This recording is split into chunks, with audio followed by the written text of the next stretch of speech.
Good morning students. आज की video में मैं मैक्रो इकोनॉमिक्स का लेसन नंबर 8 स्टार्ट करूंगा। लेसन का नाम है इनकम डिटर्मिनेशन एंड मल्टीप्लायर। तो मल्टीप्लायर एक इंपॉर्टेंट कंसेप्ट है हमारी मैक्रो इकोनॉमिक्स के अंदर। लेकिन मल्टीप्लायर स्टार्ट करने से पहले आज के वीडियो में मैं equilibrium level of income, employment और आउटपुट के बारे में आपको समझाऊंगा। एक इकोनॉमी में equilibrium level of income and employment determined होता है उस पॉइंट पे जिस पॉइंट पे एग्रीगेट डिमांड एग्रीगेट सप्लाई के इक्वल होती है और जहां पर सेविंग इन्वेस्टमेंट एक दूसरे के इक्वल होती है। तो it means there are two approaches, aggregate demand and aggregate supply approach and saving and investment approach for the determination of income and employment in the economy. तो वीडियो स्टार्ट करते हैं। तो वीडियो स्टार्ट करने से पहले मैं आपसे request करना चाहूंगा कि अभी तक अगर आपने मेरे चैनल को सब्सक्राइब नहीं किया है तो प्लीज सब्सक्राइब माय चैनल। तो लेट्स गेट स्टार्टेड।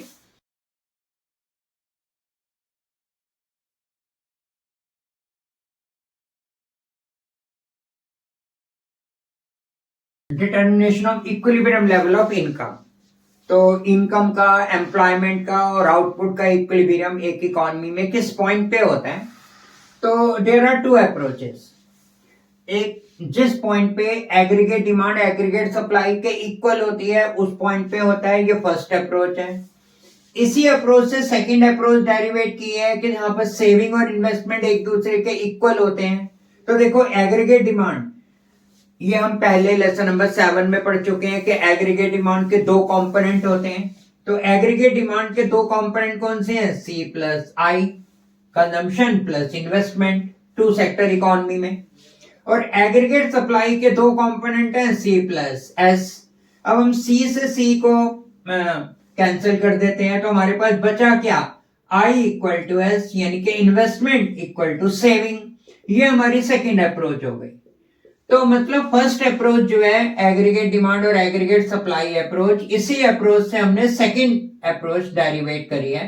तो इसमें दोनों अप्रोचेस एक ही हैं। एग्रीगेट डिमांड और एग्रीगेट सप्लाई अप्रोच से ये वाली अप्रोच निकली है। ठीक है, तो अब मैं आपको फर्स्ट अप्रोच पहले समझाता हूं, aggregate demand and aggregate supply approach. तो इससे पहले कि हम ये स्टार्ट करें, aggregate demand and aggregate supply approach and saving and investment approach for the determination of income and employment, तो there are some assumptions। हमें कुछ assumption मान के चलना पड़ेगा। तो आपको पता है इकोनॉमिक्स के अंदर assumptions are very important। ठीक है, तो first assumption is determination of equilibrium income is to be studied for the two sector economy। तो हम ये मान के चलते हैं, पहले 7 चैप्टर में भी बताया था मैंने, और सर्कुलर फ्लो ऑफ इनकम जो वेरी फर्स्ट लेसन था उसमें भी मैंने बताया था कि हम ये एज्यूम कर लेते हैं कि there are two sector in an economy, household sector and firm sector. तो हम जो डिटर्मिनेशन इक्विलिब्रियम इनकम, एम्प्लॉयमेंट और आउटपुट के बारे में जो स्टडी करेंगे वो टू सेक्टर इकोनॉमी का स्टडी करेंगे। टू सेक्टर इकोनॉमी मींस कि there are two sector, household sector and firm sector. ठीक है, इनके बारे में मतलब हम ये एज्यूम कर लेंगे कि there is no government sector, there is no foreign sector in an economy. Second assumption is investment is autonomous. Autonomous investment is that investment which remains constant at all level of income. Investment constant रहता है, ये मान के चलेंगे। Investment up and down नहीं होता। ठीक है, price level constant रहता है। Fourth, equilibrium output is to be determined in the context of short run। और ये जो इक्विलिब्रियम इनकम, एम्प्लॉयमेंट और आउटपुट के बारे में हम जो स्टडी करेंगे वो शॉर्ट रन के बारे में स्टडी करेंगे, लॉन्ग रन के बारे में स्टडी नहीं करेंगे। ठीक, तो एजम्पशंस के बाद अब हम इस अप्रोच को स्टार्ट करते हैं। अकॉर्डिंग टू केन्स इक्विलिब्रियम, तो ये केन्स की अप्रोच है। केन्स के हिसाब से एक इकोनॉमी में इक्विलिब्रियम उस पॉइंट पे होगा जिस पॉइंट पे एग्रीगेट डिमांड एग्रीगेट सप्लाई के इक्वल हो जाएंगे, उस पॉइंट पे एक इकोनॉमी में इनकम एंड एम्प्लॉयमेंट का इक्विलिब्रियम होगा। ठीक है, तो देखो according to Keynes equilibrium level of income is determined at that point where aggregate demand becomes equal to aggregate supply.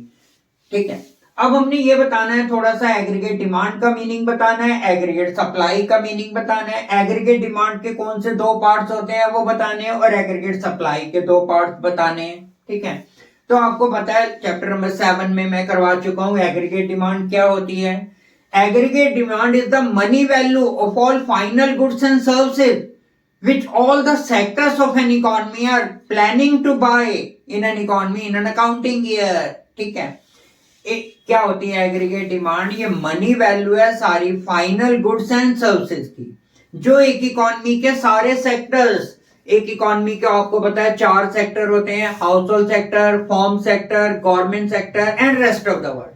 तो एक इकोनॉमी के चारों सेक्टर जो परचेज करने के लिए प्लानिंग बना रहे हैं एक साल में एक इकोनॉमी में, उसको हम एग्रीगेट डिमांड बोलेंगे. ठीक है, ये टोटल डिमांड होती है. तो 2 सेक्टर हम मॉडल पढ़ रहे हैं, तो 2 सेक्टर इकोनॉमी के मॉडल के अंदर हम ये मान के चलते हैं कि aggregate demand has only 2 component, C plus I, consumption and investment. मतलब एक हाउस होल्ड सेक्टर और एक form sector. Household sector consumption expenditure करती है और फॉर्म इन्वेस्टमेंट करती है. तो AD has 2 component, C plus I. अब एग्रीगेट सप्लाई क्या होती है? ये भी सेम वैसे ही डेफिनेशन है. जो एग्रीगेट डिमांड की डेफिनेशन थी वो कंज्यूमर्स के पॉइंट ऑफ व्यू से थी, और एग्रीगेट सप्लाई जो है प्रोड्यूसर करता है, तो ये प्रोड्यूसर के पॉइंट ऑफ व्यू से है. तो एग्रीगेट सप्लाई क्या होती है? ये भी मनी वैल्यू है सारी फाइनल गुड्स एंड सर्विसेज की, जो एक इकोनॉमी के सारे प्रोड्यूसर सप्लाई करने के लिए या सेल करने के लिए रेडी हैं इन an economy in an accounting year. ठीक है. तो एग्रीगेट सप्लाई क्या होती है? Is the money value of all final goods and services which all the producers. Money value है सारी फाइनल गुड्स एंड सर्विसेज की जो सारे प्रोड्यूसर्स विलिंग टू सप्लाई, सारे प्रोड्यूसर सप्लाई करने के लिए रेडी हैं एक इकोनॉमी में एक साल में अकाउंटिंग ईयर में. आपको ये बताया कि aggregate supply and national income is the same thing. जो एग्रीगेट सप्लाई है वो इक्वल होती है हमेशा नेशनल इनकम के. ठीक है. तो aggregate supply is equal to national income. Income is, अब जो इनकम लोगों को मिलती है उसका वो क्या करते हैं? जैसे आपके पापा ने जो सैलरी अर्न करी उसका क्या करेंगे? या तो वो खर्च कर लेंगे कंजम्पशन, या फिर बच जाएंगे, सेव हो जाएगा. ठीक है. एक तो ये कंसेप्ट कि एग्रीगेट सप्लाई हमेशा नेशनल इनकम के इक्वल होती है, ये भी लेसन नंबर 7 में मैं एक्सप्लेन कर चुका हूं. एग्रीगेट सप्लाई हमेशा नेशनल इनकम के इक्वल होती है, और major portion of national income is spent on consumption. तो सी हो गया पहला पार्ट एग्रीगेट सप्लाई का. And the other part is saved. कुछ खर्च कर दिए और कुछ बच गए. तो it means aggregate supply has 2 component, C plus S. ठीक है. अब ये जो सेम कंसेप्ट है एग्रीगेट डिमांड एग्रीगेट सप्लाई का इक्विलिब्रियम, इसको हम टेबल बना के शेड्यूल से और डायग्राम से एक्सप्लेन करेंगे. अब जो equilibrium level of income and employment है, it can be better understood with the help of this schedule and diagram. तो शेड्यूल है, ये एम्प्लॉयमेंट है इन लाख, मतलब इतने लाख लोगों को एम्प्लॉयमेंट मिल जाता है. अब ये टेबल में ये Y मीन्स इनकम है. इनकम 0 से स्टार्ट होती है, 0 इनकम. फिर उसके बाद इसमें 100 ऐड करते जाएंगे. 0 में 100 ऐड किया, 100 आया, 200, 300, 400, 500, 600. तो सेम टेबल लेसन नंबर 7 में भी मैंने आपको बताई थी. सेम टेबल लेके चलेंगे तो फिर धीरे धीरे आपको याद होती रहती है. तो 0, 100 डिफरेंस से आगे बढ़ानी है. और कंजम्पशन जो है 0 इनकम पे भी 40 है, ये आपको अच्छी तरह पता होगा. इसको हम ऑटोनोमस कंजम्पशन बोलते हैं, इसको C बार से डिनोट करते हैं. तो autonomous consumption is that consumption when income level is 0. इसके बाद कंजम्पशन 80 से आप इंक्रीज करते जाओगे. 40 में 80 ऐड किया, 120 में 80 ऐड किया, 200. तो देखो ये 200 इनकम है, 200 ही कंजम्पशन है. एंड वेयर इनकम कंजम्पशन के इक्वल होती है उस पॉइंट को क्या बोलते हैं? Break even point. What is break even point? Break even point is that point where income becomes equal to consumption. ठीक है, ये ब्रेक इवन पॉइंट है. अब इसके बाद 200 में 80 ऐड करो, 280 में अगेन 80 ऐड करो, 360 में 80 ऐड करो, 440 में 80 ऐड करो, 520. तो ये कंजम्पशन हो गया. अब सेविंग, सेविंग हमें कैलकुलेट करनी पड़ेगी। सेविंग कैलकुलेट करने के लिए हम क्या करेंगे, y माइनस सी। इनकम में से कंजम्पशन माइनस करते जाएंगे, नेचुरली जितनी इनकम है उसमें से खर्च माइनस कर दोगे तो सेविंग आ जाएगी। 0 में से 40 माइनस किया, -40। 100 में से 120 माइनस किया, -20। ब्रेक इवन पॉइंट आ गया, सेविंग 0। सेविंग आगे 20। 300 में से 280 माइनस किया, 20। 400 में से 360 माइनस किया, 40। 500 में से 440 माइनस किया, 60। 600 में से 520 माइनस किया, 80। तो ये सेविंग आ गई। And investment as you know assumption में भी किया था, investment is autonomous, it means investment will remain constant at all level of income. तो इसको मैं 40 मान के चलता हूं, तो हर लेवल ऑफ इनकम पे इन्वेस्टमेंट 40-40-40 रहेगा। ठीक है, 40-40-40। अब एग्रीगेट डिमांड, ये हमारा मेन है, क्योंकि इक्विलिब्रियम उस पॉइंट पे होगा जिस पॉइंट पे एग्रीगेट डिमांड एग्रीगेट सप्लाई के इक्वल होती है और जहां पर सेविंग इन्वेस्टमेंट के इक्वल होती है। तो पहले एडी और एस अप्रोच हम कर रहे हैं। तो एग्रीगेट डिमांड आपको पता है उसके दो पार्ट है, सी प्लस आई। तो और एग्रीगेट सप्लाई के दो पार्ट हैं, सी प्लस एस। तो एग्रीगेट सी प्लस आई, यानी कि ये सी और आई को ऐड करते जाओ, 40 और 40 80। 40 और 40, हाँ 80। 120 और 40 160। 240 240। 280 एंड 40 320। 360 और 40 400 आ गया। 440 और 40 480 आया।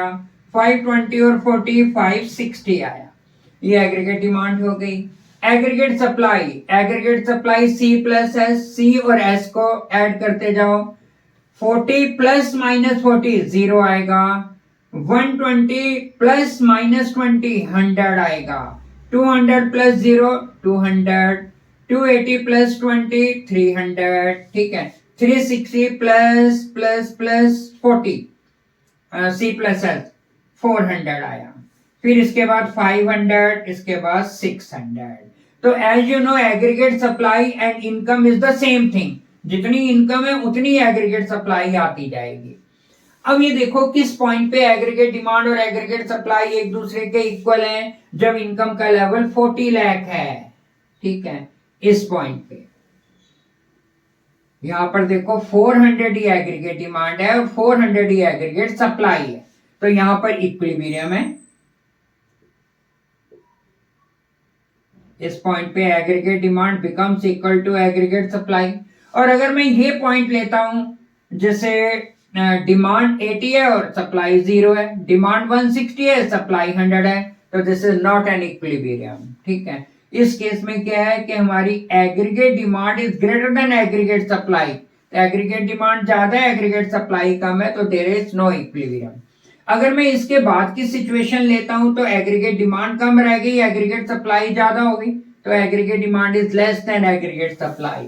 तो equilibrium is occurred at that point where aggregate demand aggregate supply के इक्वल हो गई, तो 40 लाख लोगों को एम्प्लॉयमेंट मिलता है। Now this concept can be understood with the help of this diagram.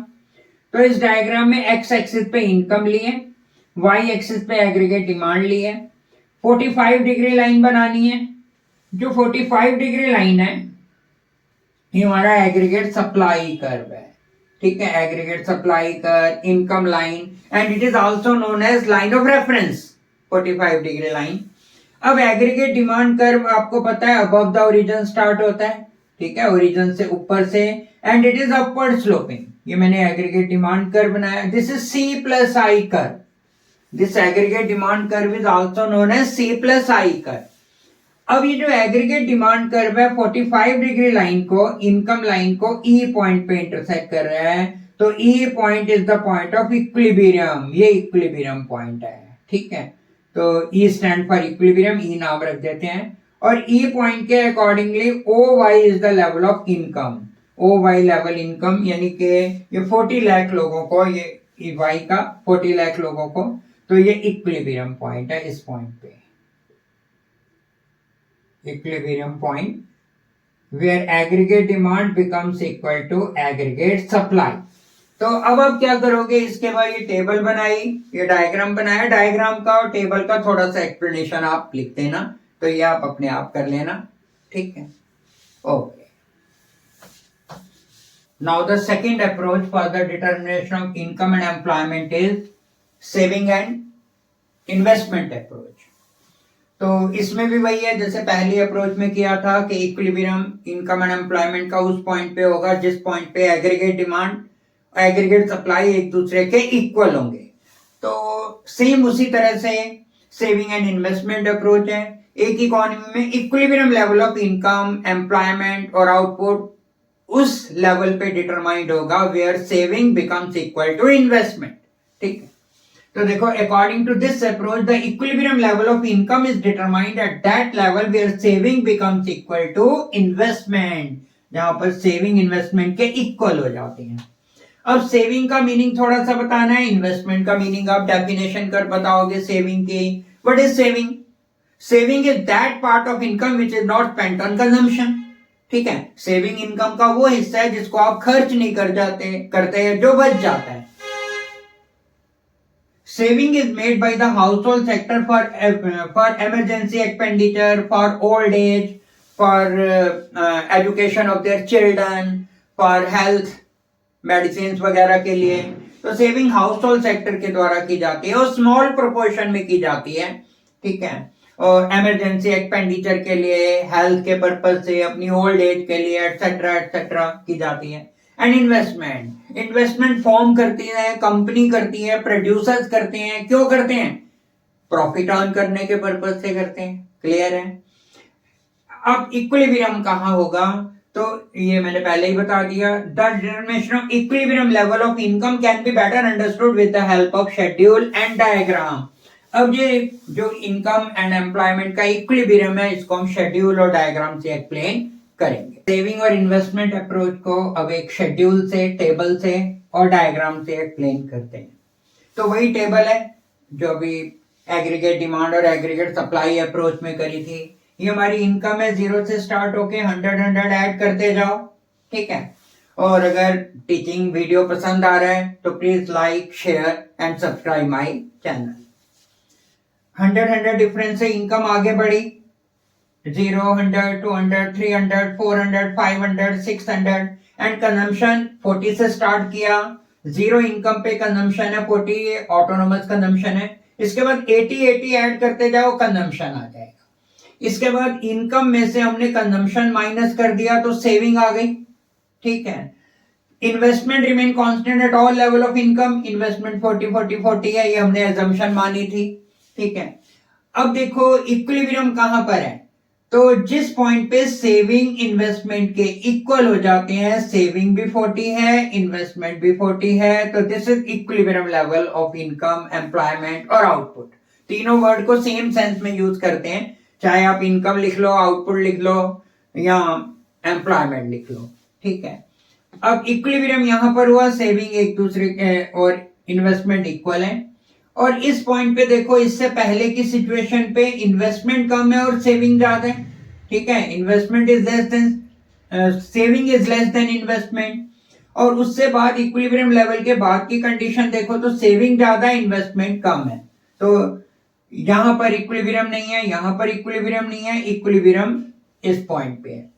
अब डायग्राम से समझते हैं। तो इन्वेस्टमेंट क्योंकि 40 है, ऑटोनोमस है इन्वेस्टमेंट, तो इन्वेस्टमेंट कर्व जो है स्ट्रेट लाइन बनेगा। तो ये इन्वेस्टमेंट कर्व है, इसका नाम आई रख देते हैं। स्ट्रेट लाइन बनेगा parallel to X axis horizontal.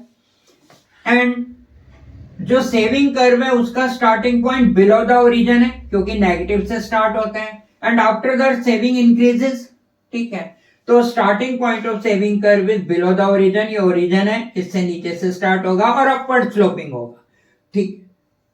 तो ये सेविंग कर्व हो गया, एस सेविंग कर्व, ठीक है। इस पॉइंट पे सेविंग कर्व एक दूसरे को और इन्वेस्टमेंट कर्व एक दूसरे को इंटरसेक्ट कर रहे हैं, ये इक्विलिब्रियम पॉइंट है, ई पॉइंट, यहां पर इक्विलिब्रियम होगा, ठीक है। इक्विलिब्रियम, इस इक्विलिब्रियम पे सेविंग और इन्वेस्टमेंट एक दूसरे के इक्वल है। ई पॉइंट पे, ई पॉइंट के अकॉर्डिंगली एक इकोनॉमी के अंदर O Y level of income and employment determined होता है, ठीक है। एट दिस पॉइंट यहाँ पर 40 ही, जैसे इसके हिसाब से 40 ही सेविंग होगी यहाँ पर और 40 ही इन्वेस्टमेंट होगी, ठीक है।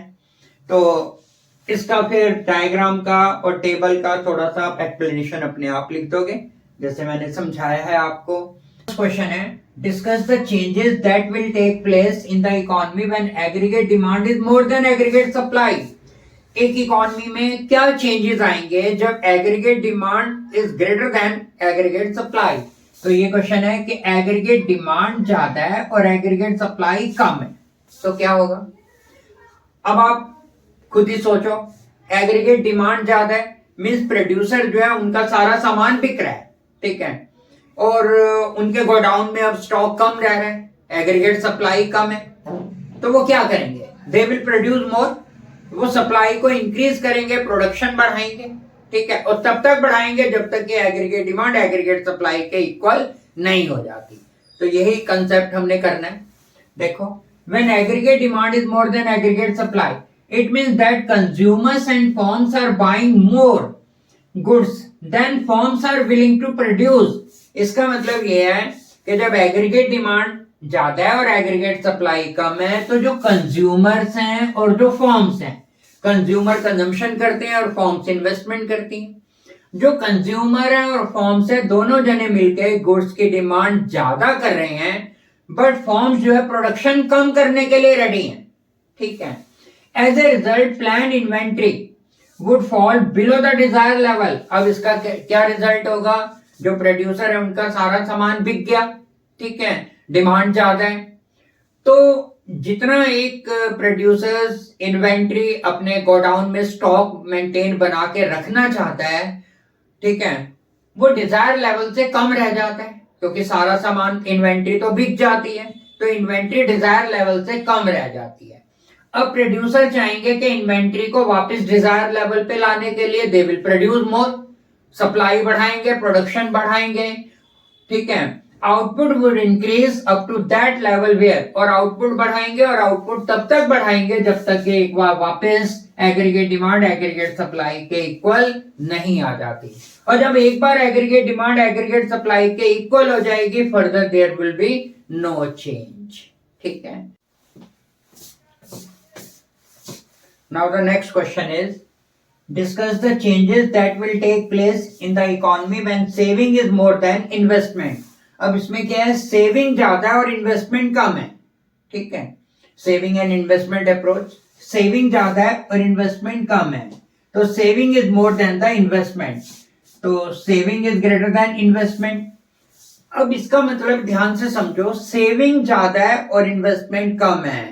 सेविंग ज्यादा करने का मतलब है कि लोग एक्सपेंडिचर कम कर रहे हैं, ठीक है, खर्चा लोग कम कर रहे हैं, बचत ज्यादा कर रहे हैं, तो it means aggregate demand is less than aggregate supply. Clear है, aggregate demand is less than, इसको भी हमने इस अप्रोच में कन्वर्ट कर दिया। सेविंग ज्यादा होने का मतलब है कि लोग एग्रीगेट डिमांड कम कर रहे हैं, एक्सपेंडिचर कम कर रहे हैं, सेविंग ज्यादा कर रहे हैं, ठीक है। तो इसमें भी उसी तरह से हो गया जैसे अभी किया था, एग्रीगेट डिमांड कम है, एग्रीगेट सप्लाई ज्यादा है, तो प्रोड्यूसर के पास स्टॉक इकट्ठा होता जा रहा है, इन्वेंट्री डिजायर लेवल से ज्यादा हो जाती है, तो वो क्या करेंगे, जब उनका सामान बिकेगा नहीं तो they will reduce the production, तो तब तक प्रोडक्शन कम करेंगे जब तक कि वापस सेविंग एंड इन्वेस्टमेंट एक दूसरे के इक्वल नहीं हो जाते। तो देखते हैं, तो it means the households are not consuming as much as the firms are expected them to do so. इसका मतलब हाउसहोल्ड और फर्म उतना खर्च नहीं कर रहा, हाउसहोल्ड सेक्टर, जितना के फर्म चाहती हैं कि वो एक्सपेंडिचर करें, ठीक है। इसका मतलब सेविंग वो ज्यादा कर रहे हैं, खर्च वो कम कर रहे हैं। In other words, in this situation, aggregate demand is less than aggregate supply. With the result, inventory would rise than the desired level. जब डिमांड ही कम है तो इसका मतलब इन्वेंट्री जो स्टॉक है वो डिजायर लेवल से ज्यादा बढ़ जाता है, ठीक है, डिजायर लेवल से ज्यादा स्टॉक उनके पास इकट्ठा हो जाता है प्रोड्यूसर के पास। अब वो सबसे पहले उसको क्लियर करेंगे अपने ओल्ड स्टॉक को, उनका सामान पुराना तो बिक नहीं रहा, तो they will reduce the further production, आगे वो प्रोडक्शन कम कर देंगे to clear the unwanted increase in inventory. Inventory में जो अनवांटेड इंक्रीज होता जा रहा है, इन्वेंट्री को क्लियर करने के लिए फर्म वुड प्रोड्यूस लेस, तो फर्म प्रोडक्शन कम करेंगी और तब तक कम करेंगी जब तक कि saving and investment become equal to each other and further there would be no change. Now the next question is explain national income determination through the two alternative approaches. use diagram. National income का determination बताना है एक economy में, income and employment का और output का determination किस point पे होगा, दोनों अप्रोचेस से बताना है. तो इसी वीडियो के स्टार्टिंग में मैंने आपको एग्रीगेट डिमांड और एग्रीगेट सप्लाई अप्रोच बताई थी और सेविंग और इन्वेस्टमेंट अप्रोच बताई थी. तो दोनों अलग अलग बताई थी मैंने. तो आपने अब एक ही डायग्राम में दोनों अप्रोचेस के बारे में एक्सप्लेन करना है. तो पहले मैंने अलग अलग डायग्राम बनाए थे, एग्रीगेट डिमांड और एग्रीगेट सप्लाई का अलग और सेविंग और इन्वेस्टमेंट का. अब एक ही डायग्राम में इसको एक्सप्लेन करना है. ठीक है, तो थोड़ा सा आप इसका एक्सप्लेनेशन लिख देना. Answer the two alternative approaches of national income determination. दो अप्रोचेस होती है नेशनल इनकम को डिटर्मिनेशन की. फर्स्ट एग्रीगेट डिमांड और एग्रीगेट सप्लाई अप्रोच. तो according to this approach equilibrium level of income and employment is determined at that point where aggregate demand becomes equal to aggregate supply.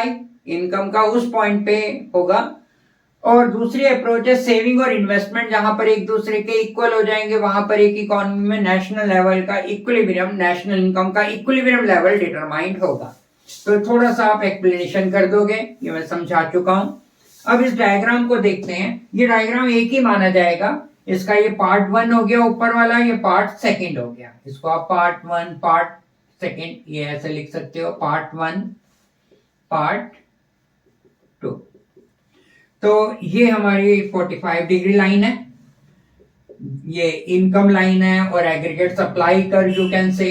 ठीक है, and aggregate demand curve start above the origin and aggregate demand is upward sloping. ये AD curve है. AD curve is also known as C plus I curve. E point पे aggregate demand curve और aggregate supply curve E point पे एक दूसरे को intersect कर रहे हैं. तो ई पॉइंट पे इक्विलिब्रियम है. This is the equilibrium level of income and employment. ठीक है, इक्विलिब्रियम है. अब हम क्या करेंगे, अब हमने इस वाले कर्व से ये वाला कर्व डेरिवेट करना है. हम इधर से परपेंडिकुलर लेंगे. ठीक है, स्ट्रेट लाइन स्केल आपने यूज करना है. पेपर में जब डायग्राम बनाओगे तो पेंसिल, स्केल, इरेजर ये लेके जाना है एग्जाम में. तो पेंसिल से बनाने हैं. ठीक है, अब हम इन्वेस्टमेंट कर्व बनाते हैं. तो आपको पता है इन्वेस्टमेंट ऑटोनोमस है, ये हमने एजम्पशन मानी थी कि assumption investment remain constant at all level of income. तो that is why investment curve is parallel to X axis, horizontal straight line. Now the starting point of saving curve is below the origin, because saving is negative at zero level of income or at very low level of income saving is negative. So that is why starting point of saving curve is below the origin. अब ऊपर वाले जो curve है part 1 उसमें तो ये ई point equilibrium है, aggregate demand और एग्रीगेट सप्लाई के पॉइंट ऑफ व्यू से. और नीचे वाले कर्व में सेविंग और इन्वेस्टमेंट में ये वाला पॉइंट इक्विलिब्रियम का आएगा. इसका मैं नाम E1 रख देता हूं इसका.